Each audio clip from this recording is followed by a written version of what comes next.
నీ వాక్యమే నన్ను బ్రతికించెను, బాధలలో నెమ్మదినిచ్చెను.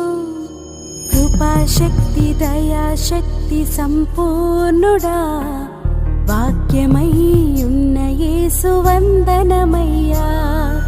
కృపాశక్తి దయాశక్తి సంపూర్ణుడా, వాక్యమై ఉన్న యేసు వందనమయ్యా.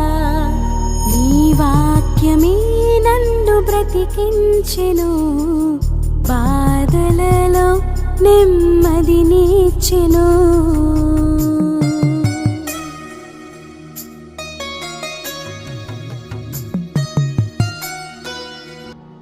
జిగటగల ఊబి నుండి లేవనెత్తెను, సమతల మగు